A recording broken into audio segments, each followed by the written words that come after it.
this break, the Oilers take on the Ottawa Senators. Of course, we get you ready for it right here on the GCL Diesel Oil Stream pregame show. Hello, everybody. Welcome to the pregame show. Tom Gazzola, Matt Kassian, Hernan, Salas with you. We are live inside the, not satellite studios today, Cass. We're inside my kitchen, essentially. You said you were coming for the game. I was like, all right, I'll just set it up. I have all the road gear. So here we go. Hernan's back at EST HQ. Nancito, how you doing? Excellent, boys. Man, you guys look sharp. He looks great, by the way. You know what? I had to keep up with Tommy. I'm like, I'm going to be in his house. I feel like I can't show up in here. You dressed very well. You're a sharp-dressed man. I got to say, I love the texture on your coat. Thank you. I should say that. I love the texture right now. Love the little bit of a sweater feel, but still stylish. Yeah. I love it. I appreciate that. I had last one before the break, so make it a good one. Nanso, you could appreciate this too. Cass's overcoats from Modern Measure, and we were talking about it. Full customization. The boys over there, Jared and Richie, do fantastic work. Great partners over at Hello Hockey, and I have some stuff coming from them. And Cass, I saw that coat. I saw the customizations you did. Phenomenal. Yeah, love the lining on that one. Yes. That was a fun one to pick out. Yeah. That was a fun one to pick out. Finding something that was brings a little flavor to it, a little personality, something you're not just going to get. And believe it or not, I am tall, and I am. It's tough to find stuff that fits off the rack. So it's nice. I did get a ton of use out of it. So it's a good coat. Yes, it looks great. Also, what would look great is another 2 points for the Edmonton Oilers. They take on a red-hot Ottawa Senators team, your old team, and we're going to break it all down as we get set for tonight's action. Of course, GCL Diesel, providers of the best diesel engine components around, from turbochargers to injectors, fuel pumps to sensors. They are the critical engine component experts, proud to serve Edmonton and Northern Alberta for over 50 years. If you're joining us, get in on the conversation. As always, 780-218-9999 to get into the inbox. And then if you're watching on YouTube, hello, hit that like button, subscribe, share. And we're at 10.7 thousand subscribers. We're trying to get to that 11K so Dusty can eat pickled herring. I don't like. But, but it'd be fun to make him try. For him, yes. Yeah. I like this scenario that's playing out. So if you haven't already subscribed, please do. Okay, boys. Yesterday's win over San Jose was, I wouldn't say lucky, and we broke it down on the post-game show, but they have now had to scramble for a couple of wins. The Boston one, I think we can appreciate because Boston is a good team. San Jose, obviously not so much. They had one win in the last 7 going into yesterday's game, and they gave the Oilers a run for their money, certainly. So today, quick turnaround for both teams, by the way. How are you looking at it from an Oilers point of view? We'll start with you, Cass.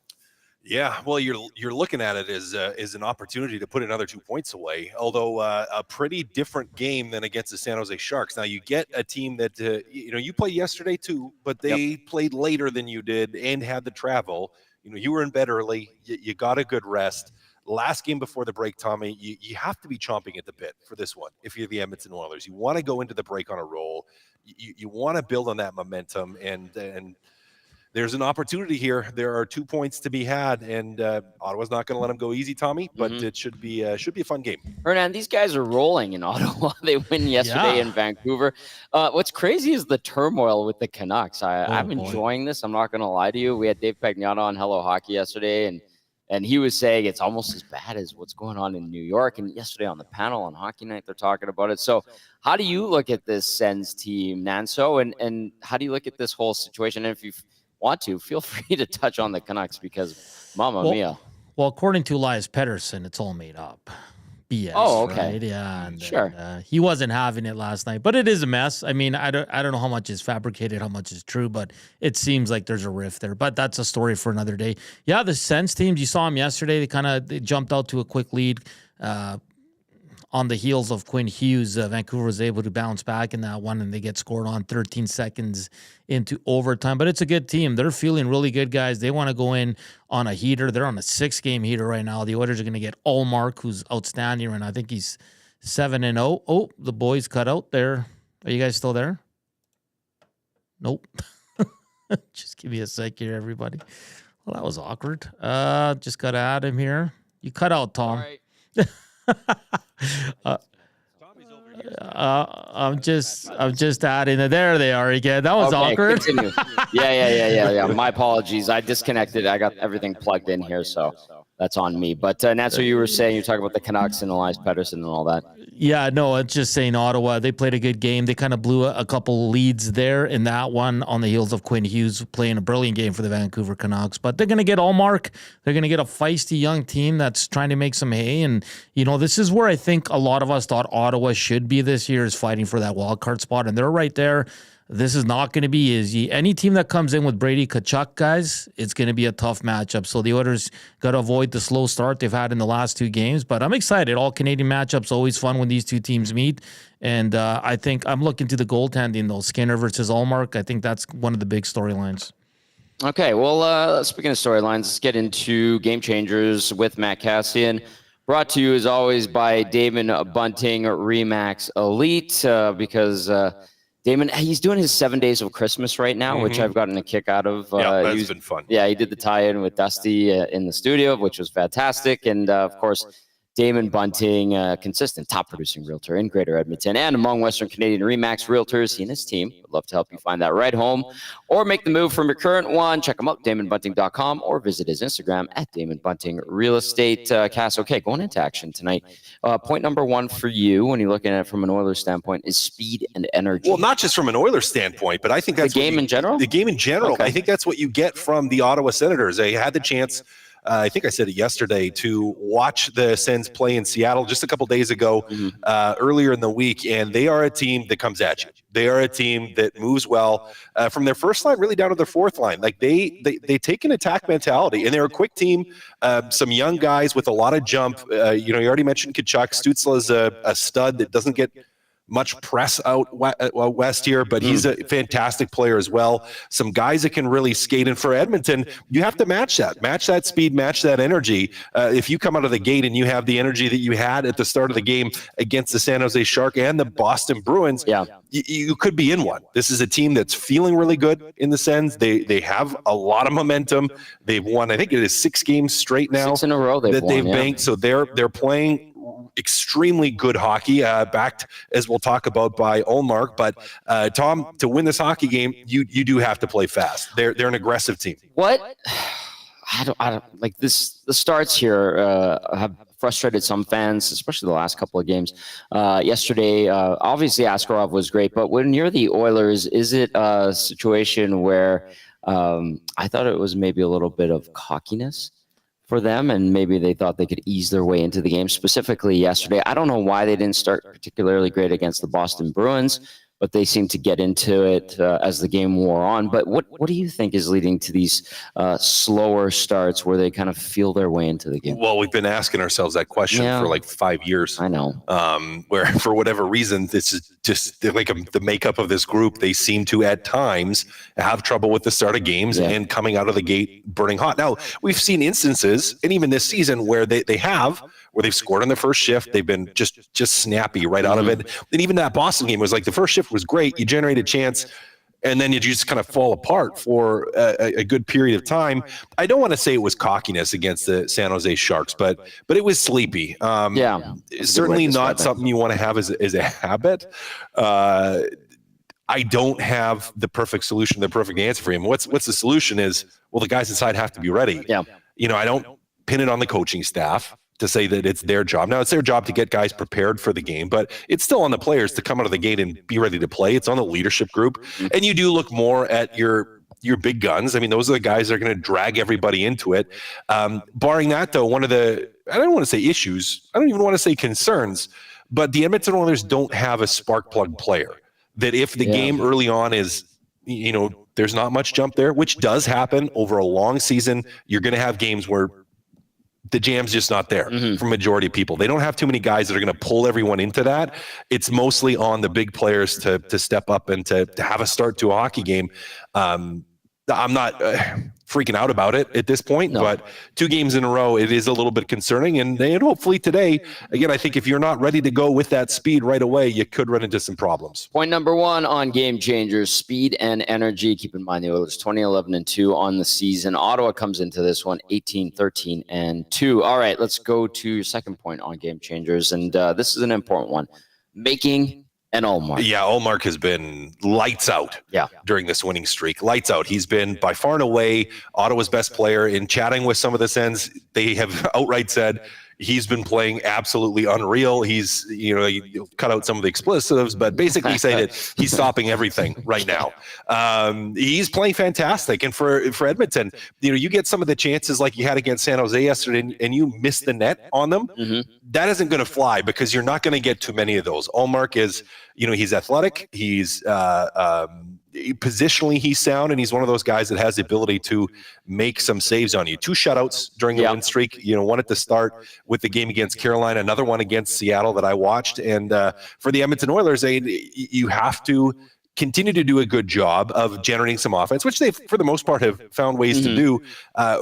Big thing, Tom, when they have empty nets, when they have high danger chances, you have to find ways to put it away because you're not going to get too many of those with him in net. Yeah, they didn't do that yesterday. No. Allmark, by the way, I'm just looking at his stats. This is ridiculous, guys. Hasn't lost since, in regulation, I should say, since November 23rd. That was to Vancouver. And he's gone 7-8-0-1 since that stretch. So he is just absolutely lights out. 2 goals on 32 shots against Calgary. The shutout, like you were alluding to, against Seattle, 30 saves there, 2 goals on 27. A shutout against, Pittsburgh? Yes, 2 goals on 27 there. 1 on 32. Like, he hasn't let in more than 2 goals since, December 5th. So he is just absolutely on fire. Right now. So the Oilers are going to need a counter from Stu Skinner, and they're going to have to bury those opportunities, like you said. All right, it is game changers with our game analyst, Matt Kassian. Point number 1 was speed and energy. Point number 2, making an Allmark. This guy is absolutely tearing it up right now. And then point number 3, Cass, I think this is something the Oilers have done this week, and that's finish well. Finish well. And not just finish the game well, finish the heading into the Christmas break well. Don't be looking forward. Don't be thinking too much about the sugar plums and turkey. And I still don't know what sugar plums I still don't know either. But, it is really easy. Like, and more than the game yesterday, more than the game against the Boston Bruins is an athlete, when you don't get that many days off, you don't get that much time just to not go to the rink. It's really easy to look past this one and to be like, let's just get through this one. We won some games. We played really well. Like, let's just get through it. Now, on the flip side to it, if you apply pressure to the Ottawa Senators, there's a chance that they take a look at the game and, they take a little bit of that mindset of, hey, we won 6 in a row. Let's say if Edmonton comes out of the gates hot, gets up a couple early, I don't think they're going to completely go away. It's not the makeup or the chemistry of their team, but you can have that Christmas doubt go in a little bit where it's just like, hey, like, we've been playing really well. This is the last one on a long road trip. We had some weird travel where we were in Calgary, went to Vancouver, came back to Edmonton. Like, let's just get through it. Let's just survive and get through it and then have our Christmas break. For Edmonton, not the mentality you want to have. You want to have that killer instinct, as we talked about yesterday against the San Jose Sharks, and just finish well, head into this break with all kinds of momentum. Ottawa is in the midst of 9 in a row on the road. Like, I wanted to call it a road trip. I guess technically it is, but 9 in a row away from Ottawa. They'll get the Christmas break. But like you said, pardon me, they have had some awkward travel. Seattle, Calgary, Vancouver, Edmonton, Winnipeg, Minnesota, Dallas, St. Louis, and Detroit is this run that the Sens are on. The longest trip I can recall in Oilers franchise history was 9 games in 17 days. In the lockout shortened 12-13 season, I think we started in Chicago or Dallas and finished in the same city. It was so bizarre. Tough. Yeah, we had one bad one when I was in Ottawa, and it was the month of January. I think that was in 2013. And that one was, I think we were on the road. If I'm not mistaken, I could be mistaken. We were on the road, I think, 21 days out of the month. Like, where it was like a 2-week road trip, and then we were home for a couple of days, and then another week-long road trip, like where it was just gone. Long and just gone, and it just sucks being gone that long. Now, they do get that little break for Christmas in between, but it does wear on you being gone. And I think even actually, I don't know if they've been home. I would doubt they've been home. Now that I think about it, probably not on this Western stretch, one. No. And on top of that too, you're coming out a day or two early. Where, like, I think for Seattle, they were out 2 days before, just because of the time difference. And if I'm actually not mistaken, talking with the guys, they came an extra day on that, which probably upset some of the veteran guys that have families and wanted to be home. It pisses them off. Yeah, guys get grumpy about that because they want to be with their family. But it is a long road trip, and it's a grind being on the road that long. You know, for as much as yes, you're in good hotels, and yes, you're on good planes, and you know, yes, some people you like eating out a little bit, but it gets old. Yes, it really does. It really does. Not sleeping in your own bed gets old. That's a big one. That is a big one. And for some guys that are heading back home, they're probably looking at this going like, man, I just can't wait to be in my own bed. Yeah, I can't wait. And that's where I think you could create some doubt if you come out of the gates and play really well.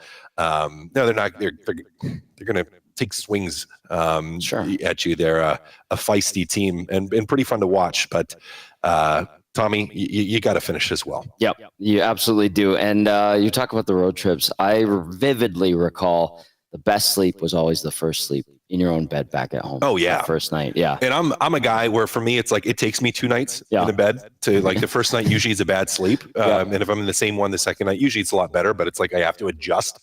And I'm a huge pillow snob now. Massive pillow snob. I'm gonna out you on this one. Mandy put up a great post on Instagram yesterday where you fell asleep. I think it was during the intermission. It was the intermission. I closed my eyes. You had with the dog and the dog, and I was just like, "Well played, Mandy. Well played." Yeah. It was the intermission, and I'm like, "All right, I'm just gonna close my eyes and lay back." And I was out until she came up. She's like, "Hey, the game's back." And I was like, "Oh, okay." Like, you rewind 2 minutes and catch back up, but.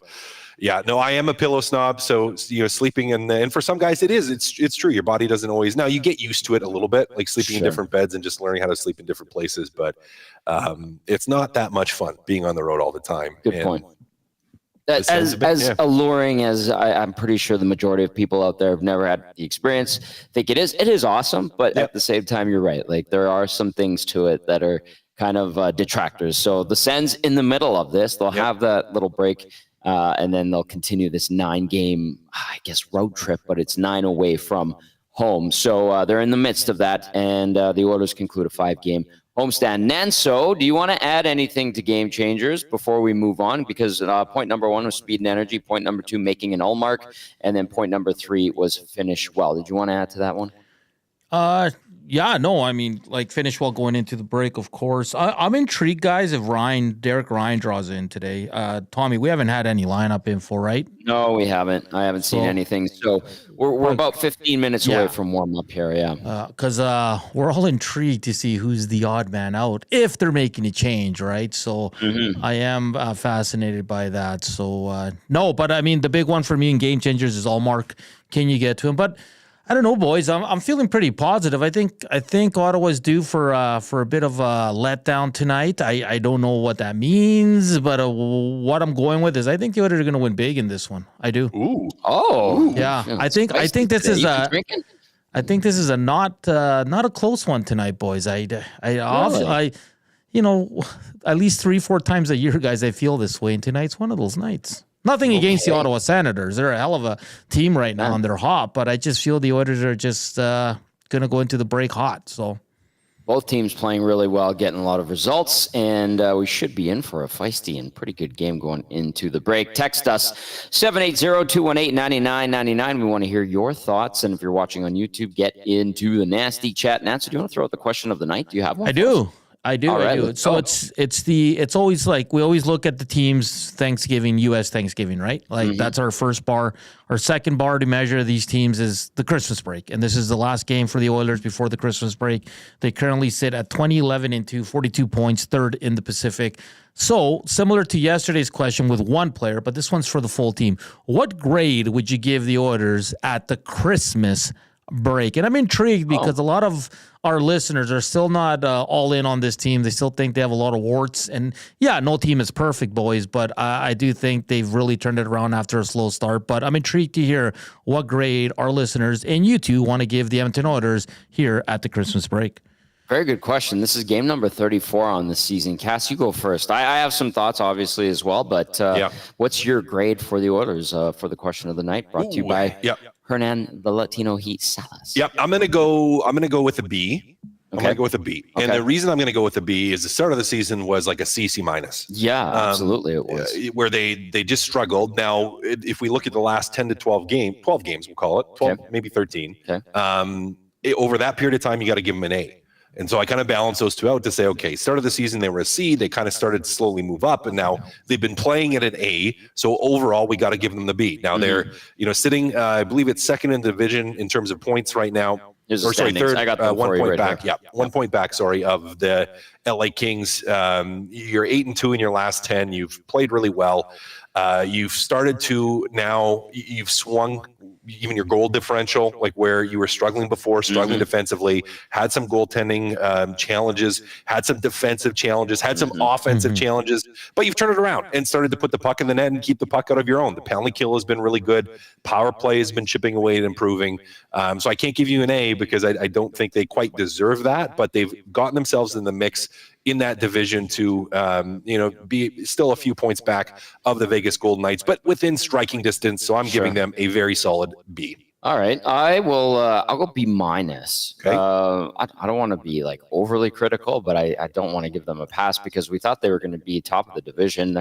They're there. They're 5 points back of the Golden Knights going into action tonight. Vegas has been very good. The Oilers 8-2 in their last 10. But you're right. It hasn't been satisfying for good chunks of the early part of the season. They got the results. They nipped the struggles in the bud relatively early, but it wasn't, I think, to everyone's satisfaction. So B minus because the result is there, 42 points through 33 games. They could end up tonight at 44 points, which is good. It'd be one up on LA because there's only 6 games on the schedule. LA is trailing right now in Washington 2-1 with 5 minutes left in the third. So an opportunity to go back into their usual spot, second place in the division. 5 straight years, man. Yeah. And they could wind up back there. B minus. I mean, there's stuff to be desired from this team. But overall, you're like, okay, they're back in the mix. They're showing some of those moments and signs of a contending team. So I B minus. I'll give it. Hernan, how about you?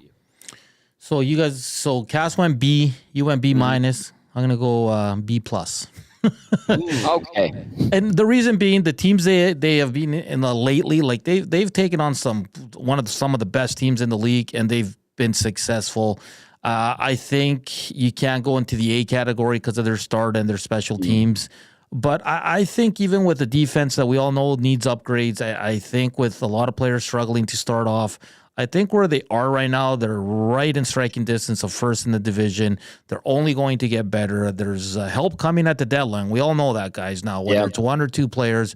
So this team will be improved. You're getting Evander Kane back at one point. So I think for what they've done with some of the injuries, they've lost McDavid, they lost Hyman, they've lost Arvidsson. In a D-core that we all agree that probably needs an upgrade there in the top 4. I think they've done extremely, extremely well after a slow start. So I'm going to go a B plus for the Edmonton Oilers.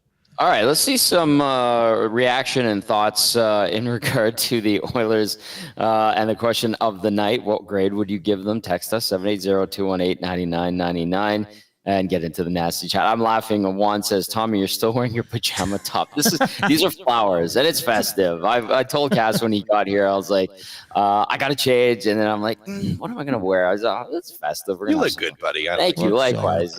I didn't think it was big. Juan, I appreciate it. Also, if you're watching on YouTube, welcome into Mikasa. This is Shay Tom. I'm not in my studios, which is my office over there. Cass said he was coming over. He's coming to the game. So I'm like, all right, I'll set up the road gear. And we'll do it from my kitchen and looking back into my living room in beautiful downtown Edmonton. All right. I don't see any texts in regard to there is one. Okay. I haven't refreshed. Okay, I have Hampton Steve. I give the Oilers a B as well. Have rebounded from a bad start, but still have room for improvement. On the nasty chat, Dusty says B. Easy E says B. T-Man says B plus. What else do we got here? Spency 5 cents. He doesn't give a grade, but he says room for improvement. Yep. Yeah, that's fair. But that's a B. And that whole B range minus just B or B plus. There's still room for improvement. Pretty good. It's passing grade, but room for improvement. Russell says, I agree with Tom, a B minus. So I mean, I think it'd be a little harsh to give him anything, in the C range, and I think it's a little too much to give him anything in the A range. So I think around B plus B or the B minus is where everybody's kind of landing right now.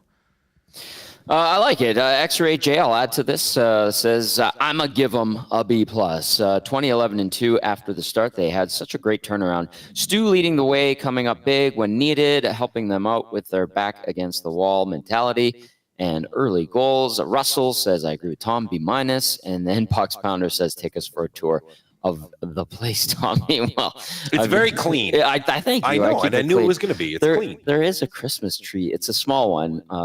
It was not my idea to put it up. Someone decided that it would be good to put it up. She did a great job decorating it, and I actually like it. It's very festive. It is nice. Back there is the guest bedroom. On this side is my master bedroom. Back there is the satellite studios. We're looking at the kitchen, and we're south-facing. It's got a nice view as well. Beautiful. So I'm 2 minutes away from Rogers Place. Welcome to my place. Or as, what was it, Flo Rida said, welcome to my house. Yeah. Flo who? Flo Rida. All right. We're gonna hold off on starting lineups. We're gonna wait till the teams hit the ice for a warm-up. They should be going out there in about 10 minutes over at Rogers Place, which is a quick walk away, and Cass and I will be heading over there shortly. All right. What we should do in the meantime, though, is get to some more texts, as well as we can get the Advantage Sports Medicine and Physiotherapy injury report in, because we have a pretty good idea of that situation right now. Of course, at Advantage Sports Medicine and Physiotherapy, we treat you like the pros. Our multidisciplinary team includes sports medicine physicians, along with highly skilled physiotherapists, strength and conditioning coaches, and massage therapists. Whether you're recovering from an injury or looking to enhance performance, we treat you like a pro using the same locker room approach trusted by the best in the game. For the Oilers, still no Alec Regula. We're kind of waiting on him. He's recovering from a knee injury. There's talk of a conditioning stint down to the Bakersfield Condors. That could be happening. It makes sense. He's a young defenseman. He's only played, 22 NHL games, Cass. The Oilers picking him up off of waivers from Boston. And then you've got Evander Kane, IR, LTIR, abdominal surgery. As for the Ottawa Senators, a couple of, I'd say, significant injuries. Artem Zub, IR with a fractured foot. David Perron's only played 9 games this season. He's day-to-day officially with an upper body issue. And then Anton Forsberg, the netminder, one-time Edmonton Oiler, by the way, day-to-day undisclosed. They lost him on waivers to, I believe it was Carolina. He bounced around a lot that season. I remember he didn't get a mask painted. And the Oilers, it was coming out of the COVID season, and the Oilers were skating at Nate for some reason. They had to skate at Nate.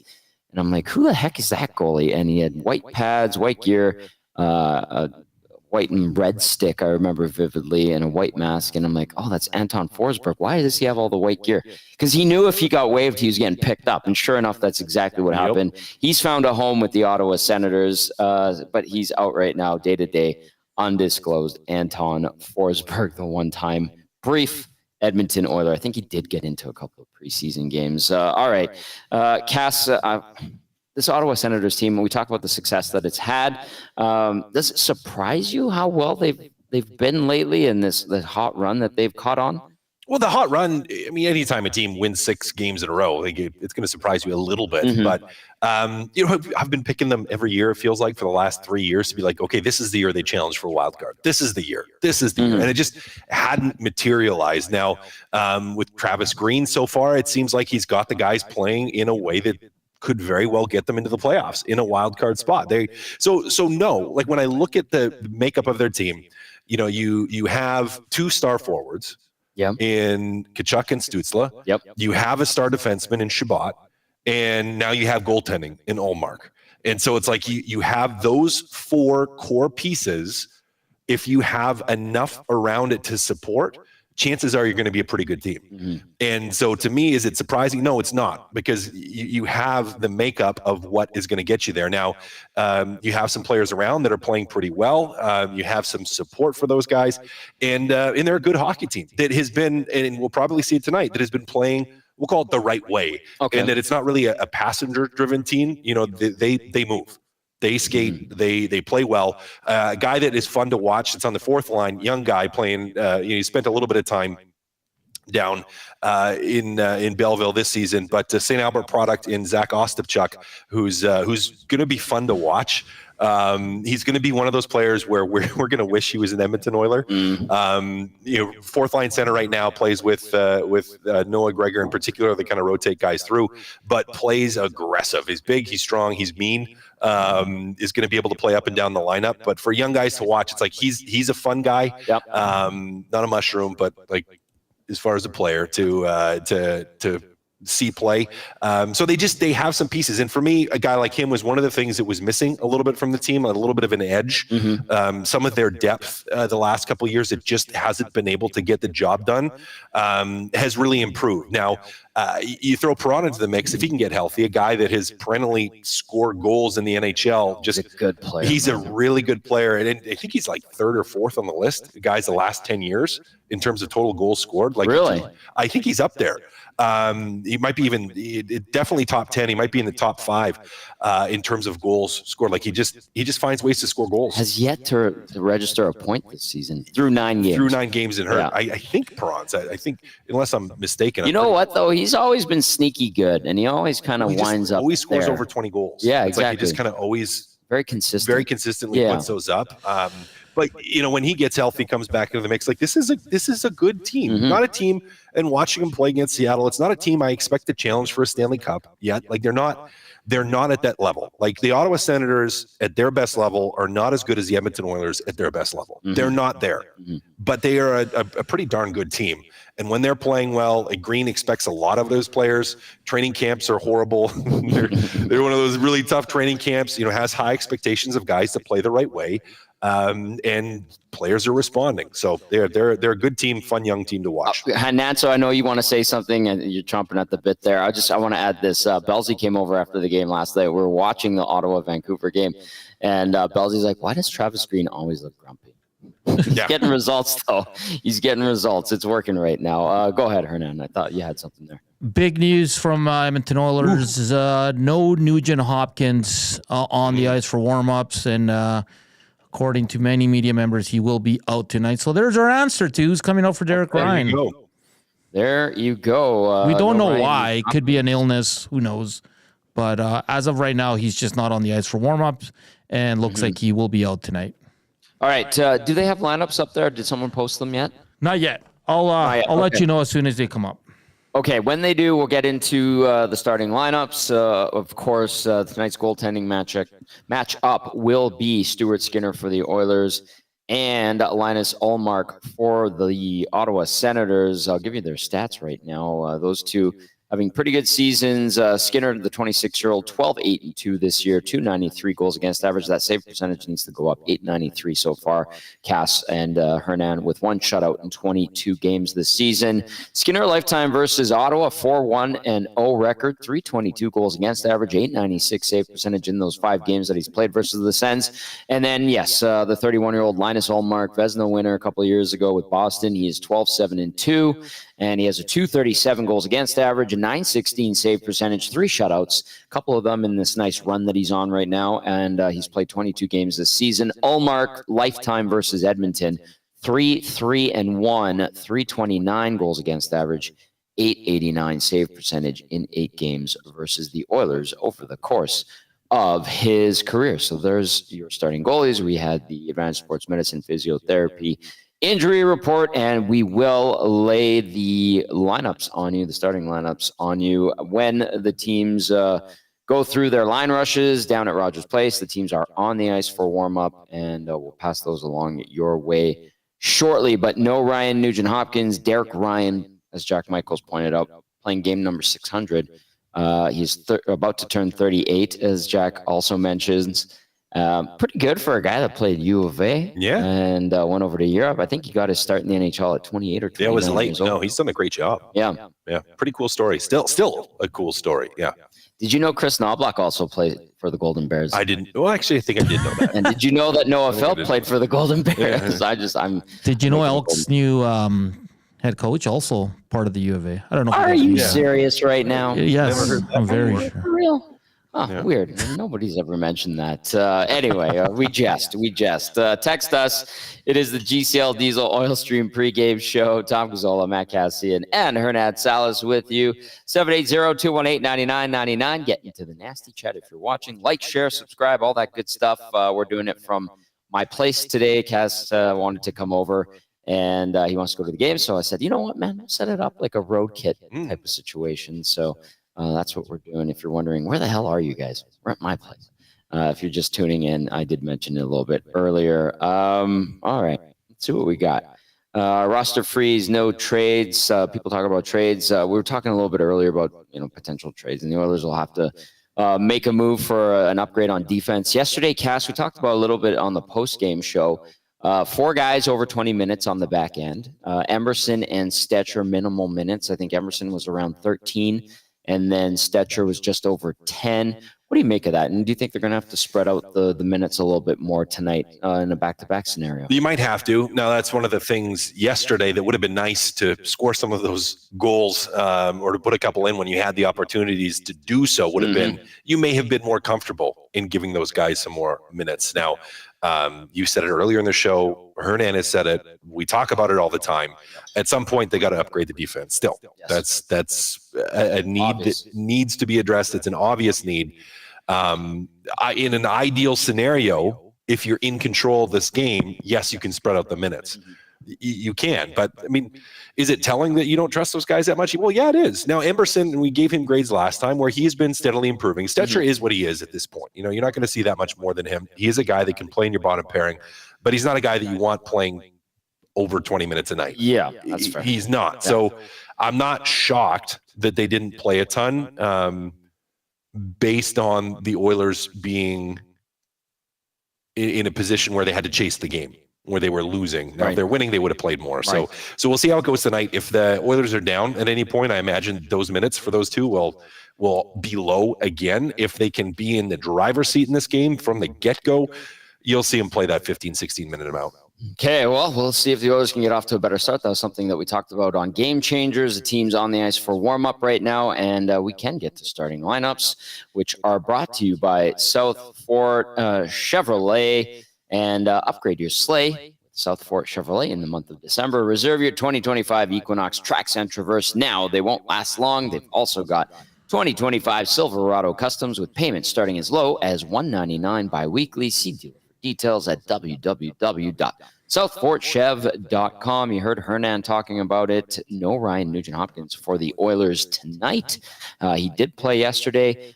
So here is the starting lineup for Edmonton, a la U of A alum, Bob Stauffer. I think he jokes he went there for 8 years and doesn't have a degree yet. So speaking of U of A Golden Bears, we're joking about that. Stauf says McDavid between Arvidsson and Hyman. Interesting.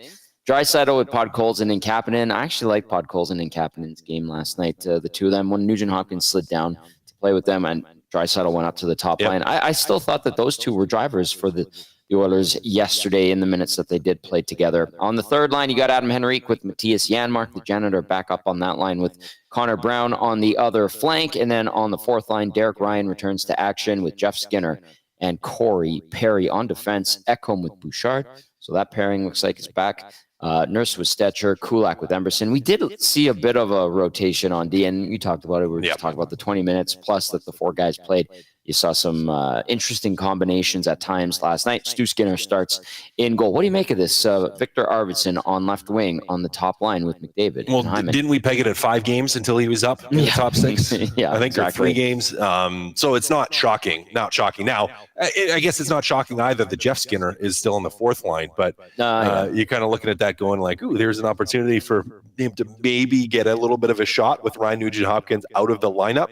But it's Arvidsson that moves up, and your very favorite player in the entire world in the history of hockey, Matthias Janmark, does move up to play that 3rd line spot. With Nugent-Hopkins being out, I mean, this doesn't shock me. This doesn't shock me. Ryan is the obvious guy then to play in the middle on that 4th line. to step back into the lineup. But for Arvidsson, a big opportunity here for him to get plugged back into that top six. Now, I don't think they wanted to mess with that second line with that pairing anyways. Yeah. As you mentioned, Podkolzin and Kapanen, they've been fine when Ryan Nugent-Hopkins slid down there to move Leon Draisaitl up, but they seem to have a little bit of a chemistry as a pairing where they're reading off each other okay and playing well. So no shocker here for me with Ryan Nugent-Hopkins being out of the lineup. Matt, so what do you think about this lineup tonight? Yeah, I don't mind it. I'm a Skinner guy. I think he needs more of a look, but I'll be honest, I don't mind Arvidsson up there. Anytime this guy plays, he's solid. He's around it. He's a perfect fit for McDavid and Hyman. I still would like to see Skinner get more minutes with the upper top six guys, but for now, he's got to see if he can produce anything on that fourth line, and then hopefully he can get a little bit of power play time towards the tail end of the power plays. They usually get the last 30 seconds or so.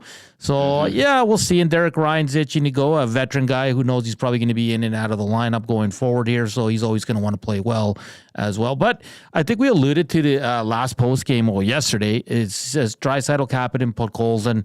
And we kind of threw out Podkolzin, Kapanen, like they're not really producing a lot lately on that line. But like you said, Tom, when they made the switch with Nuge, it's almost like they got a bump there, right? And but what you want from these guys is you need to produce if you're playing up there, and that's why I look at a Jeff Skinner and I'm like, yeah, I get it. He's maybe not in the good books with the coaching staff. Maybe we don't know that. Maybe his defensive game's not on par, but he still produces, right? And he hasn't produced as much lately, but that's why I'd still like to see him get a shot if Kapanen or Podkolzin are not going. And I'm not saying it has to be, make the switch and you can't move away from it. But let's say today the game, guys, is they're down a goal or they're struggling. Like, why not see what Skinner can do with Draisaitl or McDavid? I just want to see that. But I don't mind these lines at all. Jeff Skinner, 6 goals, 6 assists, 12 points in 33 games, a team low -10. Yeah, that jacket's hurting him. Yeah. He's got the green jacket. The green jacket right now. What do you think it is with? Yeah, he's leading out of the clubhouse. What do you think it is with him? Why he can't gain any traction with? It seems like the coaching staff. It's hard to say. Yeah. There's the defensive issues that seem to be a problem. There's been some turnover issues recently at times that I think have hurt him. But beyond that, it's hard to say. Maybe some of the top guys don't like playing with him, and that as much as you don't want to speculate on that, there's potential that's what it is as well. Yeah, and yesterday in the press box, one of the discussions was, well, Leon and Connor like guys that go and get pucks. Jeff Skinner's not really that guy. No, he's not going to go get pucks. He's the guy that's going to finish, and maybe it's like you're trying to stick the two ends of the magnet and it just won't go kind of thing, for lack of a better term. Okay, we do have Sens lineup for you for Ottawa. This is courtesy of our friends over at TSN 1200, RIP 1260. You got Stützle between Tkachuk and Giroux. Norris between Reinhart and Batherson. Pinto centering Cousins and Greg. And then Ostapchuk, like you were talking about, the local product centering Gregor, also a local product, nephew of Jason. And then Gaudette on the right side of that fourth line. On defense for Ottawa tonight, Sanderson with Hamonic, Shabbat with Jensen, Clevin with JBD, Bernard Docker. That's a guy you've talked about a bit this season. Yep. Yeah, you really like him. Why so much? Well, I think from a right shot guy that can play, he's not a big body, but can play a physical game. Hasn't played a ton of minutes this year, but still a young guy, moves quite well. When he's playing confidently, he's a chippy, scrappy guy that I think can fit quite well into a bottom pairing on the right side. All right, those are your lineups. Of course, Linus Ullmark going in goal for the Ottawa Senators. They are absolutely ripping it up right now. 6-game winning streak coming off that 5-4 win in Vancouver last night. Abel getting into the chat says, hey, what is your ranking for the Oilers this year? Abel, I gave them a B-.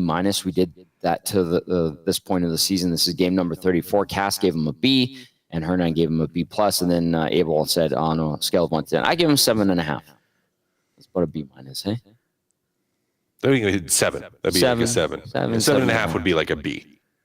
Maybe, Yeah, I don't know. yeah. So they're doing all right. They're doing good. They're in their usual. They have a chance to end up in second in the division going into the Christmas break. Their usual spot, as I called it. And I don't know if we mentioned it, but LA did lose in regulation. Yeah, we have a final 3-1 there. So an opportunity for the Oilers to get into second place going into the Christmas break. There are some games tomorrow night, 6 games tonight. Last night it was 11 around the National Hockey League. So we're going into the break. All right, we got your lineups, we got your starting goalies, we got your injuries. Nanso, anything else? We also did game changers.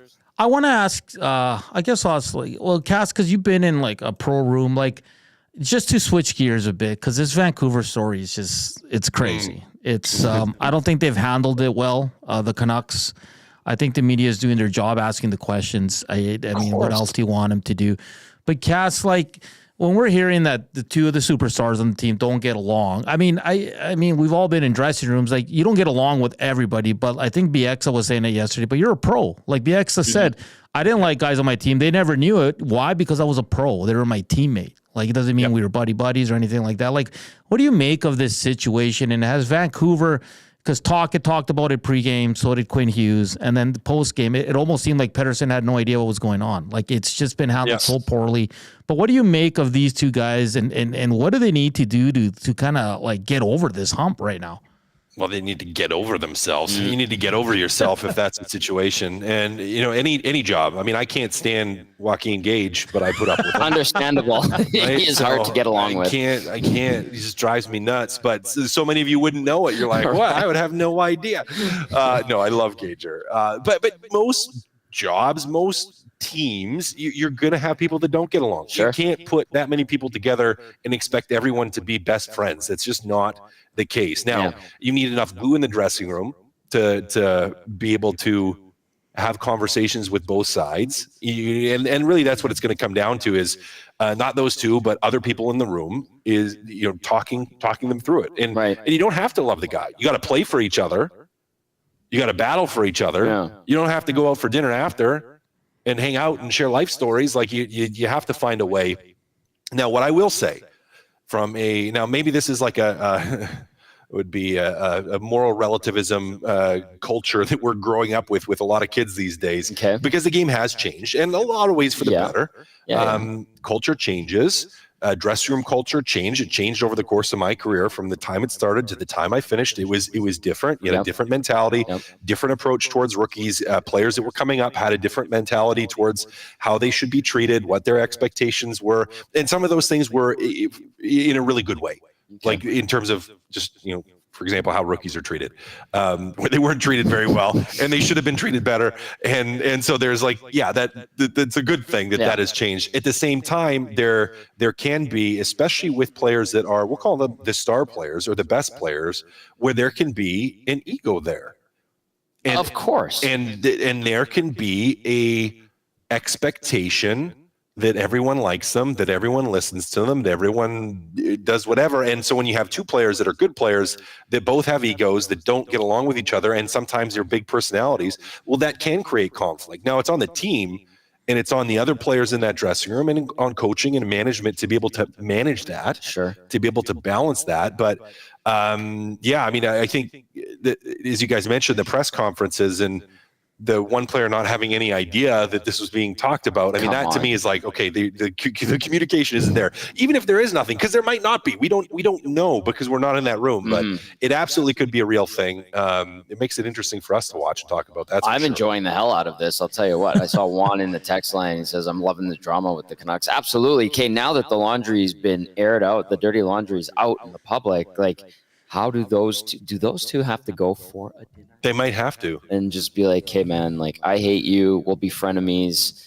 but we got to make this work. Like, have you dealt with anything like that in your pro career? Like for me? Not you personally, but like experiences with guys. You don't have to name them or anything, but have you had name them? Yeah, no, I won't name them. I won't name them. I mean, mostly it's just like you got to have them stay away from each other. But what you can't have, and where you have to interject, and where people have to interject in the room, is when it bleeds out onto the ice, right? When it bleeds out on the ice, in terms of, and it bleeds onto the bench, because that can be, it spreads like a poison in some ways, right? Especially on the bench, like during the play, if people are saying things, mouthing off, or in the dressing room in between periods, where it bleeds, it affects everybody in terms of morale, in terms of focus, in terms of, the objective of winning a hockey game becomes almost secondary to that.